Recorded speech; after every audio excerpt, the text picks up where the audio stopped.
भीष्म प्रतिज्ञा। शांतनु की रानी गंगा अपने इकलौते पुत्र देवव्रत को छोड़कर स्वर्ग सिधार चुकी थी। गंगा के वियोग में राजा दुखी रहा करते थे। उनका मन कहीं लगता नहीं था। एक दिन मन बहलाने के लिए घूमने निकले। टहलते टहलते यमुना के किनारे पहुंच गए। वहां उन्हें मछुआरे की कन्या सत्यवती दिखी। सत्यवती में रानी बनने के सभी गुण थे। राजा शांतनु उसे रानी बनाना भी चाहते थे, परंतु सत्यवती का पिता मछुआरा विवाह के लिए तैयार नहीं था। राजा इससे दुखी रहने लगे।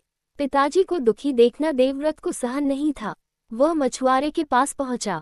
सत्यवती के विवाह की बात उठी तो मछुआरा बोला, राजकुमार, यह विवाह नहीं होगा क्योंकि मेरी लड़की तो कहने भर को रानी रहेगी। राजगद्दी तो कल आपको ही मिलेगी। सत्यवती के बेटे गद्दी नहीं पाएंगे। बालक देवव्रत गंभीर हो उठा। एक ओर पिता की चिंता, दूसरी ओर राजसिंहासन का मोह। क्षण भर में उसने निश्चय कर लिया। बोला, धीवराज, मैं वचन देता हूँ कि राजसिंहासन पर कभी नहीं बैठूंगा। सत्यवती के बेटे ही राज करेंगे। सुनने वाले दंग रह गए, लेकिन मछुआरा बहुत चालाक निकला। तुरंत बोला, सो तो ठीक है राजकुमार, गद्दी तुम्हें नहीं चाहिए, लेकिन तुम्हारे बेटे तो राजा बन सकते हैं। यदि वे सत्यवती के बेटों को राज्य देने से इनकार कर दे तो। पितृभक्त राजकुमार देवव्रत का चेहरा तमतमा उठा। पलक मारते उन्होंने वज्र निश्चय कर गर्जन किया, माँ गंगा की शपथ लेकर प्रतिज्ञा करता हूँ कि मैं विवाह ही नहीं करूंगा।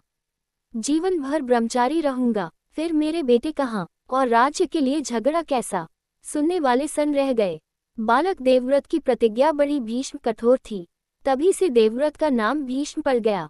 राजा शांतनु का विवाह हो गया। सत्यवती रानी बनकर राजमहल में रहने लगी।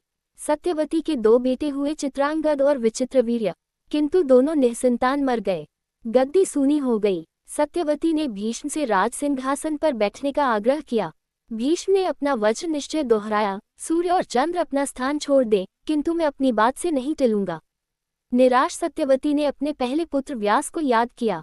वे आ पहुंचे। सत्यवती ने उनसे भी गद्दी संभालने के लिए कहा, तो व्यास जी बोले, माँ, मैं तो बचपन से ही दुनिया से दूर हूँ।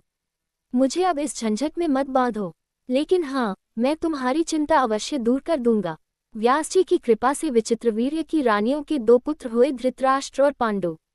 धृतराष्ट्र जन्म से अंधे थे, अतः पांडु गद्दी पर बैठे। पांडु की दो रानियां थीं, कुंती और माद्री। कुंती के युधिष्ठिर, अर्जुन और भीम तीन बेटे थे। माद्री के नकुल और सहदेव। ये पांचों पांडव कहलाते थे। धृतराष्ट्र के 100 पुत्र हुए।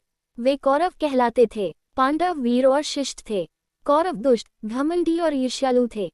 पांडु की मृत्यु के समय युधिष्ठिर आदि छोटे थे, अतः उनके बड़े होने तक धृतराष्ट्र राजकाज देखने लगे।